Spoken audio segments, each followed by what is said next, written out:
家好，各位观众、各位听众、各位网友，大家好，欢迎来到我的频道派 TV。今天是纽约时间6月21号，星期天。那么最新进展关于中国和印度15号在拉达克加万古冲突中有一些新的信息慢慢的泄露出来了。虽然之前我们听说印度高层官员说中国部队的指挥官和副指挥官都阵亡了，但是现在没有办法去核实。虽然中国也承认中国人民解放军它也是有阵亡的。那么根据印度斯坦时报它又报道了，因为我们知道印度是民主社会它的信息呢还是比较可信一点。当然了，它也有一些吹嘘的成分。那报道是说什么呢？他说印度的高阶军事指挥官说这是中印边境实际控制线叫做 LAC 上类似冲突的首次。而且呢，他们认为这个引用印度官员的谈话表明中国呢已经部署在拉达克加万古第14巡逻点附近的部队指挥官在这起冲突中丧生了，副指挥官呢也丧生了。这我就奇怪了他为什么会指挥官和副指挥官同时丧生了呢？那么现在可以大概的还原一下如果你观众朋友们认为这是谣言你看看这个分析的逻辑是对还不对。虽然印度指责中国人民解放军妄想改变中印边境的现状，而且他们之前已经交涉过说中国部队试图在第14巡逻点的山脊高地上兴建观察哨站，所以双方的指挥官发生了争执就变成了肉搏战。他们说中国军队其实早就用铁丝缠绕的棍棒突然袭击印度的士兵，这是一次有预谋有计划的行动，直接造成了暴力对峙。大家回忆一下，这种情况会不会和当年的珍宝岛事件很类似中国军队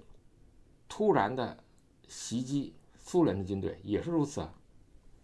虽然印度说中国的官兵有40到45人死伤，而且中国一直是遮遮掩掩，也不告诉到底是谁牺牲了，他的名字在哪里。至少我们在印度的报纸上看到了印度的官兵他的去世的名字，他为印度捐躯，他还是留名着。印度一直指责中国试图改变现状。那我们作为外来者那么判断的呢有一些依据，这个依据呢根据各方的资料来判断中国肯定说这个加万古历来属于中国，印度说呢不属于中国，所以出现了印度认为中国是占了印度的土地，而中国认为他没有越过控制线，所以现在就是很矛盾的地方。礼拜一的晚间发生的这种混战呢，是近期它最激烈的一次。这是一场很奇怪的它没有弹药的战斗，竟然会导致60余人死亡，这个数字的可信度很高。印度它的印度军队在没有防备的情况下遭到了致命的打击，然后他们士兵就愤怒了，他们就报复，所以他们袭击了解放军的2个营地，导致他们有40个人死亡。之前在5月5号到9号的时候已经发生了小规模的冲突，导致近20名士兵受伤了。双方他开始展开了高级别的军事会议和秘密外交谈判，已经为缓和局势达成了谅解。但是就在这期间，他说中共的营长和旅长的监督下，有12名中共士兵手持剑、矛、狼牙棒等武器，袭击了桑托什巴布上校和几名印度士兵。巴布少校和他的2名护卫当场被杀死，但其他人跑回了印度营地。当时巴布上校是命令拆除了一个解放军的帐篷，这个帐篷是加勒万河口叫一个14号巡逻点的帐篷，它是在这个地点搭起来的。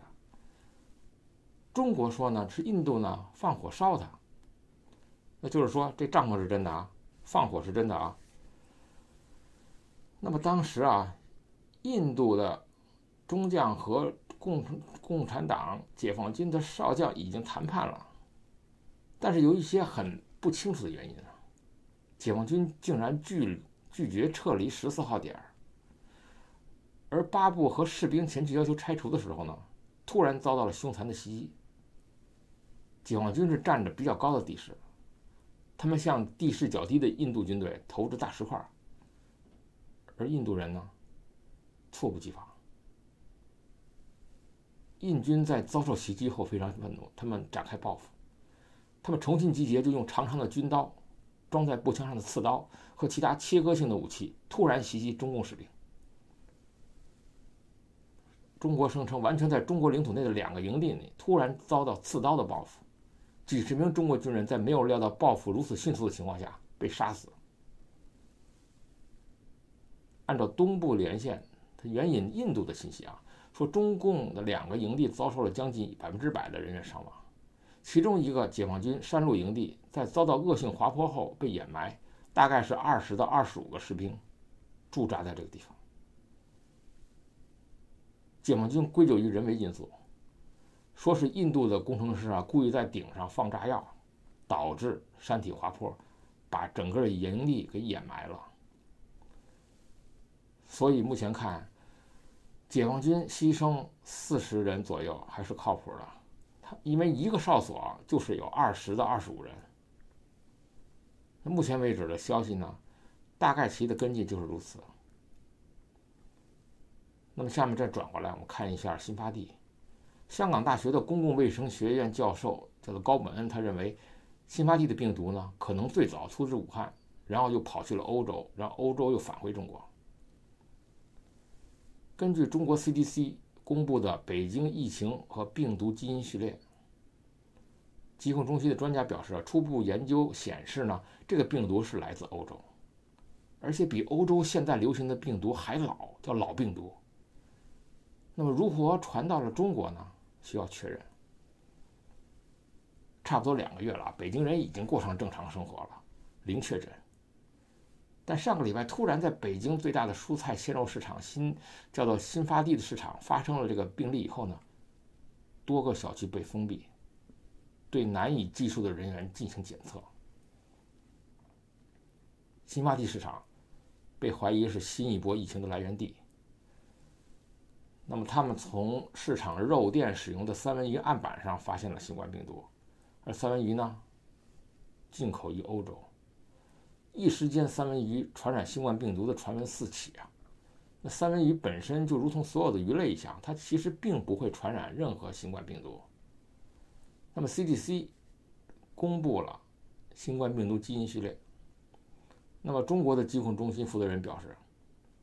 根据这个基因的流行病学的初步结果，发现这个病毒是来自于欧洲，但是他们又跟欧洲当下流行的病毒有一定的差别，它比现在欧洲流行的病毒还老。至于病毒是怎么来的，为什么出现个老病毒？那么中国的负责人张勇表示说，有几种可能性，比如病毒潜伏在进口的冷冻食品中，再从境外到境内的整个存储运输期间，病毒由于被冷冻没有发生任何进化，所以就不会发生变异。他还说，也有可能这个病毒是在新发地市场等阴暗潮湿的环境里潜伏下来，没有被消毒灭菌，在一定时间内突然暴露传染给人，导致进化速度变慢，最终看到的就是这些病毒株更接近于欧洲的老病毒。有可能现在出现在北京的新冠病毒最早是从武汉先传到了欧洲，要从欧洲又传回了中国。我们知道，由于众所周知的原因今天有一点点好消息我们之前有几集讲过了是美国准备开始拆中国的防火墙。那么到底是不是已经有一些进展了呢？现在我希望大陆的网友和大陆的朋友能够试一试现在好像是不知道谁，不管是美国之音也好，还是美国的大学也好，还是中国自己也好，已经慢慢的开始拆墙了。中国可以登录部分国外网站了，当然以前也是可以登录的，后来就不可以登录了。甚至连美国白宫的网站呢也能登录了。那么到底发生了什么事情？是不是就因为胡锡进说需要反对把翻墙定性为违法和处罚导致的呢？有一些网站啊，现在是可以上了，我希望中国大陆的墙内的网友试一下啊。一个是 AP 啊，叫做美联社，这是1848年成立的世界主要通讯社之一啊，也给大家长一下知识啊。它是世界4大通讯社之一。还有一个呢是合众国际社，是 UPI， 它是1907年成立的，是美国第2大通讯社，是世界著名的新闻组织。第3呢，法新社。法新社呢是西方4大通讯社中资格最老的一个。那么这个法新社呢，实际上就是法国的官方通讯社。还有一个就是路透社。那路透社啊，我们大家都知道啊，是英国创办的最早的通讯社，而且是英方的喉舌。现在是世界4大通讯社之一，而且也是最早和新华社建立起新闻合作关系的西方通讯社。还有德新社，德意志新闻社，总部在汉堡。它呢发行了大多数的报纸和杂志的新闻，以及各部门企业也接收它的基础服务。还有共同社，共同社我们知道是日本的啊。那么日本共同社呢是日本最大的通讯社。那么下面一个呢，还有一个是叫俄通社啊，以前我们叫塔斯社。那么俄通社呢是在1992年1月在塔斯社以俄新社的基础上成立的俄罗斯新闻通讯社，是前苏联的国家通讯社。还有一个是埃菲社。那么埃菲社呢是西班牙的官方通讯社。所以大家就要看一看，为什么会突然出现了这么多的可以看的网站呢？是不是中国这方面有了一些开放呢？还是美国拆墙工程有了一定的进展呢？当然了，不需怀疑，肯定你能还看到 BBC， 是吧？你还看到这个 BBC， 我们知道啊，是英国最大的新闻广播机构，也是世界最大的新闻广播机构之一。但是我不知道他们能不能看到美国之音啊，美国之音能不能收听到，能不能看到？当然我知道目前为止他们还是没办法看到油管，也没法看到推特，还是没有办法看到这个Google。但是呢，他们可以看到印度的通讯社。那么我希望粉丝和网友能够去查一查，能够给我一些信息的反馈，因为毕竟不在墙里嘛。那么当然他们也可以看道琼斯，道琼斯应该是没什么政治倾向啊，甚至可以看那个布隆伯格，那布隆伯格应该很早以前就可以看的。但是后来是不是因为他报道了一些政治性的背景的一些文章啊，可能就不让看了。所以总体而言，我们看到了一个很好的趋势。这个趋势呢，是中国的广大的观众啊，有机会接触外界的新闻，不管是有限的，至少你能接触到外界，你就可以有独立的思考。你可以接触福克斯新闻，你可以接触到美国新闻与世界报道，你可以接触到阿拉伯新闻，你也可以接触到读卖新闻，你也可以接触到印度时报。那么同时你也可以接触到联合早报，当然那么你也可以接触到很多的国家组织的网站啊，比如说你中国人现在可以，如果现在可以看啊，联合国的网站，他们可以去欧盟的网站，可以去北约组织的网站，可以去国际货币基金组织的网站，也可以去欧佩克石油组织的网站，也可以去 WTO 世界卫生组织的网站，当然也可以去国际奥委会了。那么现在呢，如果是真的话，那么就是说至少有一部分，我可以说吧，差不多不到1/3，应该可以让中国墙内的广大的网友可以看到美国白宫，可以看到美国国防部，可以看到美国贸易代表办公室，也可以看到纳斯达克和纽交所。当然很可惜的啊，这个 Google 啊，这个脸书啊，推特啊，油管啊，还有 Instagram 啊，还有维基百科啊，这些大家渴望开放的还是不能使用。但是这毕竟是一个好的开端，就是在刚刚几个礼拜就发生的一次很革命性的、很让人高兴的一个进展。那么现在呢，我们知道洋务运动大家都不陌生啊，中学为体西学为用本来就是洋务运动的指导思想。那洋务运动什么思想呢？那么难道就是体制不变，还是吾皇万岁，还是天子一怒覆蚀百万，流血飘橹之类的？但是洋人的东西，中国人一定要拿来用。几千年的中国有封建专制统治，还有天长上国官，使人们相信啊，清朝的体制是最好的，缺的就是洋人的奇技淫巧而已。反观日本，当黑船扣关以后呢，倒幕运动就来了。那么天皇呢被重新抬了出来，进行了明治维新的革新政策。那么武士阶层发起的这场运动，到最后武士们却纷纷自断手足，舍弃自己的利益。他们不仅要用西方的物，也要用西方的体。最后谁的革新成功了，稍微学过历史的人都很明白。当然我们看到啊，今天的这个讨论的题目呢，是标题比较雷人了，但是大家别慌啊，不要看到超级大国4个字就觉得不得了。我今天说的是东南亚的超级大国，这样说是合情合理的。我今天要谈的就是越南。前几期谈过一次，但是很简略。现在呢，由于越南实在太重要了，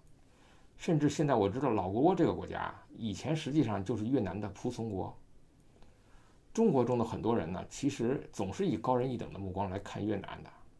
还给越南起了不好听的外号，甚至给韩国人起不好听的外号。但这并不妨碍韩国成为一个发达国家。中国的很多人啊，他们对越南人呢有蔑称，很多时候造成了一种先入为主的刻板印象，就是好像是越南只是个二流国家。难道真的是这样吗？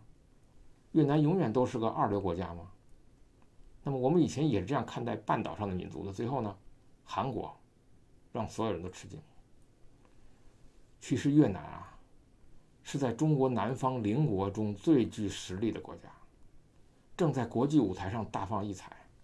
上一次还是在越南战争时期啊，除了疫情期间的经济成就，主要还是越南政府推行的一系列的制度改革。这些改革措施呢，大家都可以上网自行搜索，比如他废除了公务员的铁饭碗之类的。越南的政治制度改革啊，它可以保障经济的长远发展。越南在这方面下了很大的功夫，他们用考核的方式为各地的改革打分，改革进行的不彻底、不透明、不迅速，就会受到训诫，相关人士呢可能就会受到处罚，这样就有效避免了上有政策下有对策的情况。越南呢，它总是以考核来打分的方式，造成了一种全国范围的你追我赶、搞改革的氛围。比如西贡经济时报在刚刚过去的5月28号时候报道了这个越南内务部它2019年各省市行政改革考评的结果。广宁省就紧邻着广西，第一名90.9分，第二名就是首都河内84分。当然了，我不太想谈啊越南的这改革措施，那么这种改革措施肯定是会带来好处，但现在没办法具体讨论。我大概呢只想谈一下啊，利是大于弊的啊，那么改革永远是利大于弊。那么今天主要谈的是这个越南可以成为东南亚超级大国的客观条件。大家可能有疑问啊，东南亚这么多国家，凭什么说越南成为其中超级大国呢？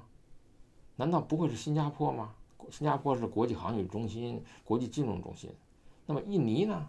印尼有这么多人，领土人口都是东南亚第一的。马来西亚人均收入也不错啊。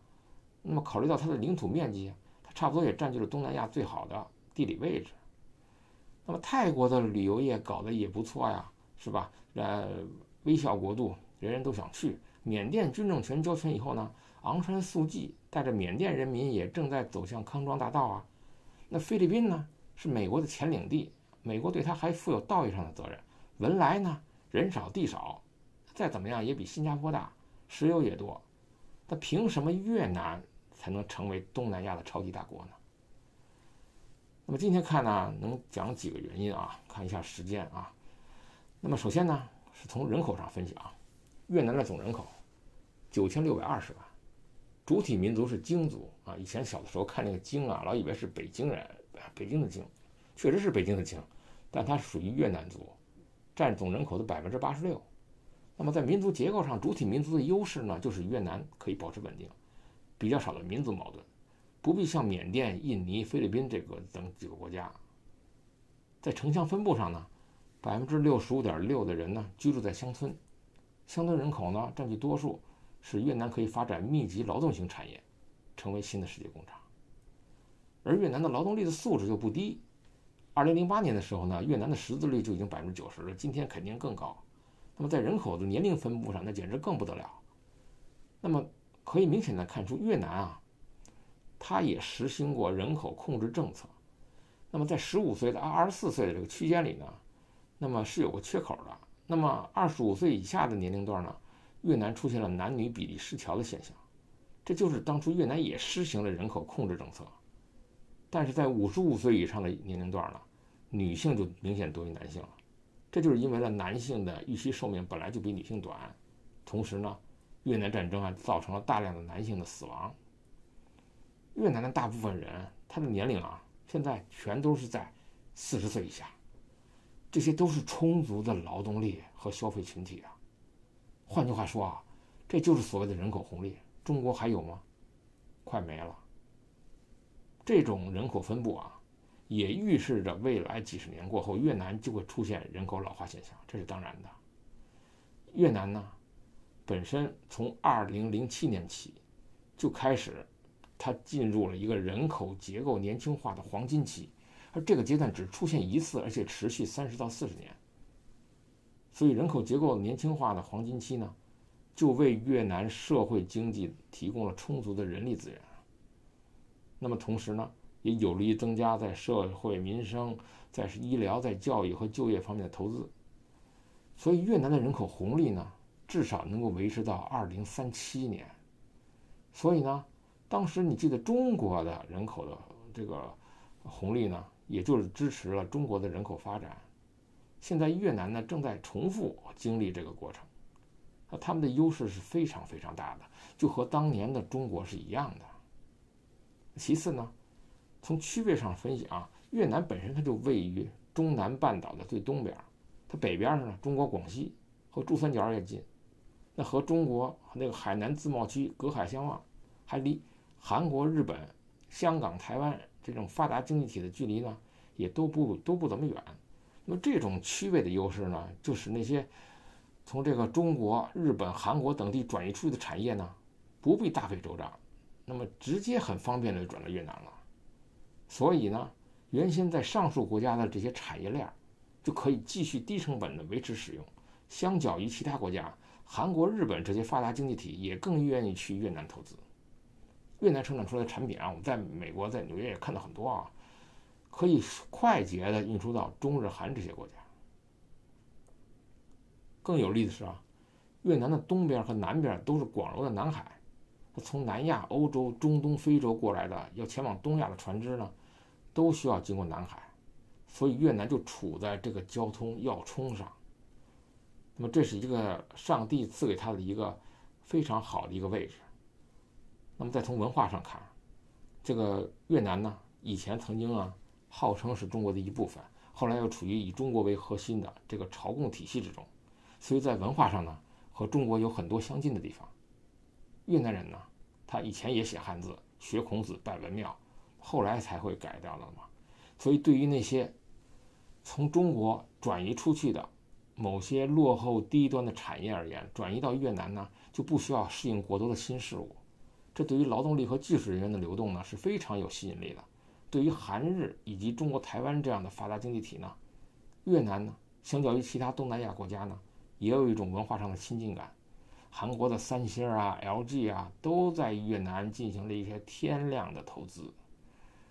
那么这种天赐的一些文化的优势呢，还发觉到有一个越南本身自己的这种国土形状的一个很特色的一个优势。越南的国土它呈现出一个狭长的形状，非常长，这就使得越南它可以很好的发展陆上交通。对于一个拥有近1亿人的这个中等面积发展中国家，它的发展经济最为基础的设施呢，很容易很简单。那怎么做的呢？因为它的国土非常非常的长，所以呢，其实每一个城市都离呢海边不远，所以越南现在最大的问题实际上就是物流成本过高，你从南运到北距离太长，那么国土狭长嘛。所以越南政府它现在是要加大一些对交通的投资，它的形状呢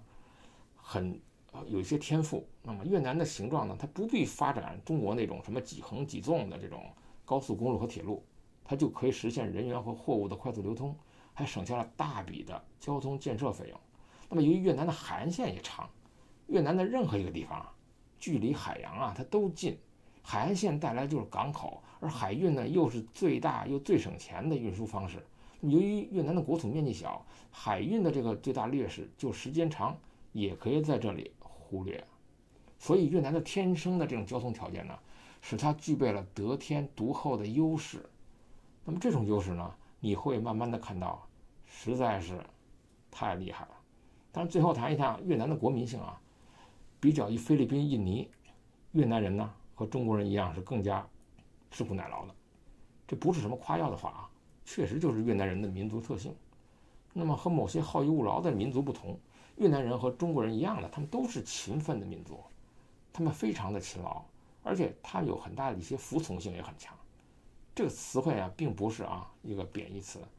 比如说日本人的服从性也很强，那么服从不等于顺从比如说你服从法律服从规章制度就叫服从。那么你无原则的顺从呢，那就是不太对。那么再配合越南现在的改革呢，那么越南呢有一个潜在的变成法治国家的基础。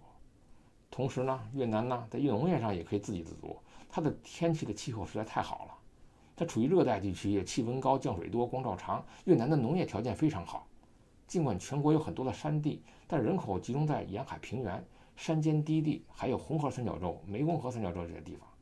1990年起呢，越南长期就已经是仅次于泰国第2大米出口国了，所以很多的大米都是从越南来的。那么这么一个完美的一个小国家，你胆敢说它不是一个未来的东南亚的超级大国吗？虽然越南的军事越南的历史都是一些战争的历史有些屈辱的历史但是越南这个国家在美国的加持下，在这个美国的盟国的加持下，在日本的加持下，在各个国家被鼓励把产业链从中国转出来的加持下，越南的未来简直是无可限量。当然了，越南这个国家由于它的纵深比较浅，所以呢还是需要美军进行保护它和美军站在一起，选择站队进行改革。那么越南呢，它的未来呢真的是非常美好的。那么反过来看一下，那么中国呢，那么对待越南的情况几乎是很尴尬的。那么它变成了你未来的一个挑战者。那么你这所谓的低端的Made in China 呢，就变成了 Made in Vietnam。那么大量的低成本的产品呢，会免税或者低税率销往欧美市场。那么越南的外汇就会大量的增加，再加上配合越南的改革，那么这个国家难道还说未来不会是一个东南亚的超级大国吗？所以未来很可能经济实力最强的国家就是越南。派 TV， 我们明天见，欢迎订阅。